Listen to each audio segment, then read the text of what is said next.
ETF में निवेश करें या फिर हम म्यूचुअल फंड में निवेश करें। हो सकता है कि काफ़ी लोग इस टॉपिक पर कंफ्यूज हों, क्योंकि कुछ लोग तो अभी ईटीएफ को जानते भी नहीं है। कुछ लोगों को लग रहा है एकदम से ये नई चीज़ मार्केट में क्या आई है, रिटर्न्स भी इसमें शानदार हमें देखने को मिल रहे हैं, तो ईटीएफ में निवेश करना चाहिए या म्यूचुअल फंड में निवेश करना चाहिए। कंफ्यूजन कहीं ना कहीं क्रिएट लोगों के मन में होता है। तो आज की वीडियो को देखने के बाद ये डाउट पूरी तरह से क्लियर हो जाएगा कि आपके लिए म्यूचुअल फंड ज़्यादा सही है या फिर आपको ईटीएफ में निवेश करना चाहिए। साथ ही साथ 3 ईटीएफ भी मैं आपको दिखाऊंगा जिनमें आप निवेश स्टार्ट कर सकते हैं।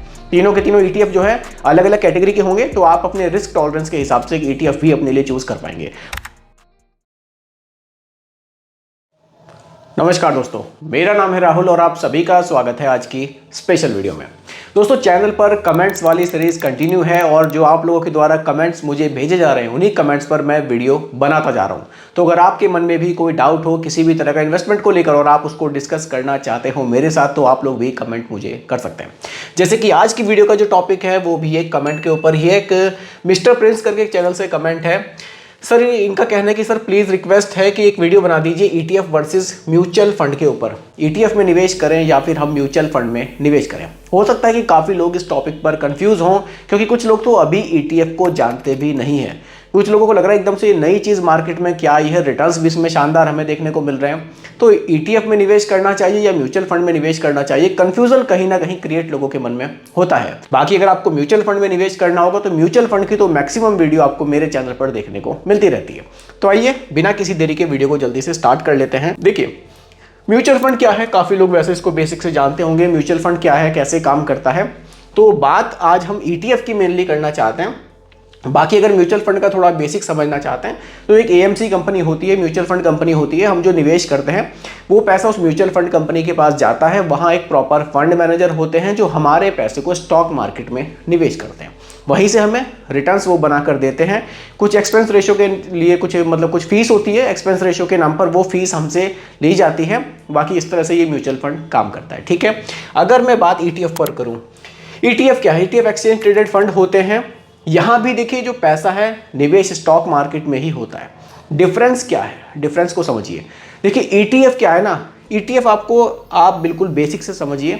मान लीजिए आपको इंडिया की टॉप 50 कंपनियों में निवेश करना है, तो आपको यहाँ ईटीएफ मिल जाएगा। टॉप 50 कंपनियों का एक बकेट आपको मिल जाएगा। आप उस ईटीएफ में पैसा निवेश करके सीधा टॉप 50 कंपनियों में निवेश कर पाएंगे।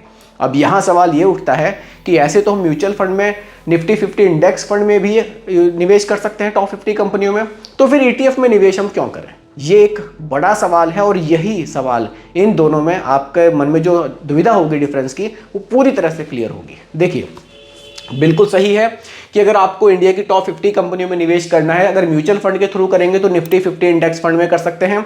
अगर ईटीएफ के थ्रू करना है तो आपको ये टॉप 50 कंपनियों का ईटीएफ भी मिल जाएगा। ठीक है, डिफरेंस यहाँ ये निकल कर आता है कि ईटीएफ में आपको खुद से मार्केट का जो टाइम होता है उस टाइम के दौरान आपको खुद से खरीदना होगा उस बकेट को, और जब आपको बेचना होगा तो आप खुद से बेचेंगे लाइव एनएवी पर। म्यूचुअल फंड में क्या होगा, आप एक एएमसी के थ्रू उन टॉप 50 कंपनियों में निवेश करेंगे।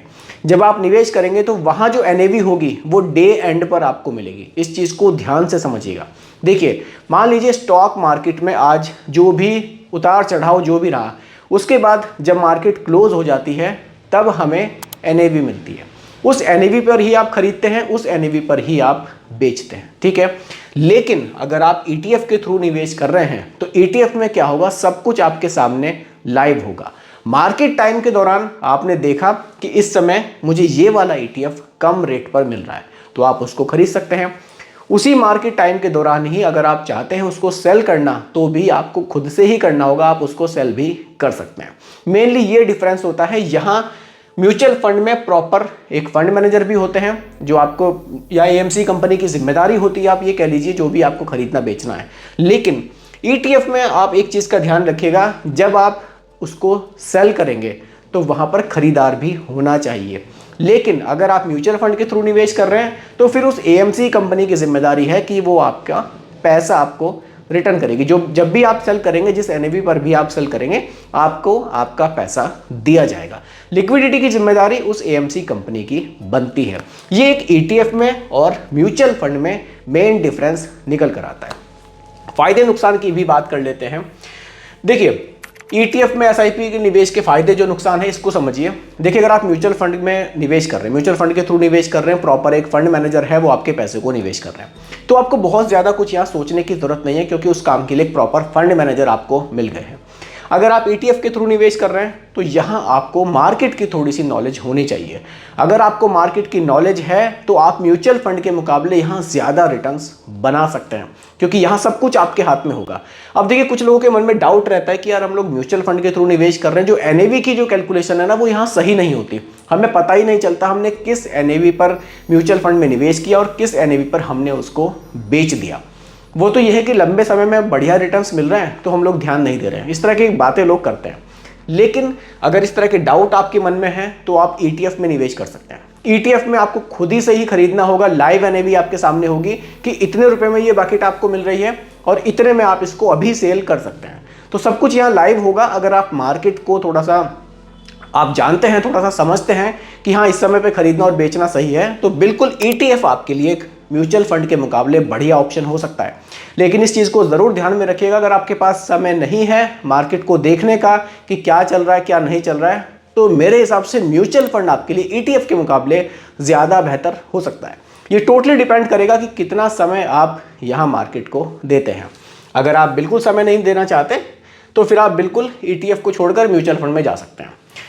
चलिए, अब देखिए कुछ गोल्ड ETF की भी बात कर लेते हैं कि पिछले एक साल में गोल्ड ETF के रिटर्न्स कितने रहे हैं और म्यूचुअल फंड में जो गोल्ड के ऑप्शन में मिलते हैं उसमें रिटर्न्स कितने रहे हैं। देखिए 29.21% के रिटर्न्स गोल्ड ETF ने बनाकर दिए थे। वहीं अगर हम म्यूचुअल फंड में बात करें, म्यूचुअल फंड में भी निवेश हम करते हैं गोल्ड में, तो वहाँ जो रिटर्न्स है वो 27.44 से लेकर 27.16 हमें देखने को मिलते हैं। यानी कि जो ETF के रिटर्न्स थे वो इसके मुकाबले थोड़े से बेटर हमें देखने को मिले। कारण है कि यहाँ एक्सपेंस रेशियो भी आपसे बहुत कम चार्ज किया जाएगा, और दूसरा एक चीज़ का और आपको बेनिफिट मिलेगा, ये खरीदना बेचना टोटली आपके हाथ में रहेगा। तो आप रिटर्न्स जैसे मैंने आपको बताया था म्यूचुअल फंड के मुकाबले थोड़े से एक्स्ट्रा भी बना सकते हैं।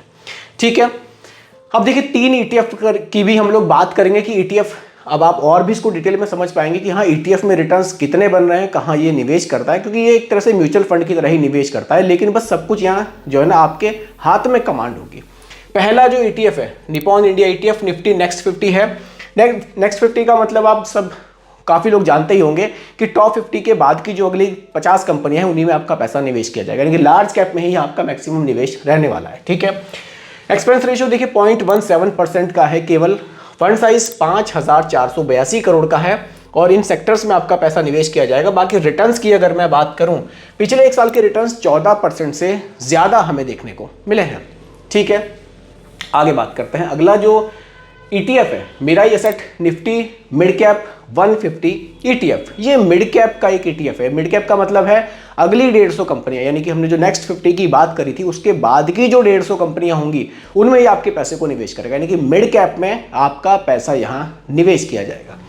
ठीक है, अगर यहाँ आप रिटर्न्स देखें तो पिछले एक साल के जो रिटर्न्स हैं वो लगभग 12% के हमें देखने को मिले हैं। बाकी 970 करोड़ रुपए का यहाँ हमें फंड साइज देखने को मिलता है और IT, finance, pharma, bank, health care जैसे सेक्टर्स में ये आपके पैसे को निवेश करता है।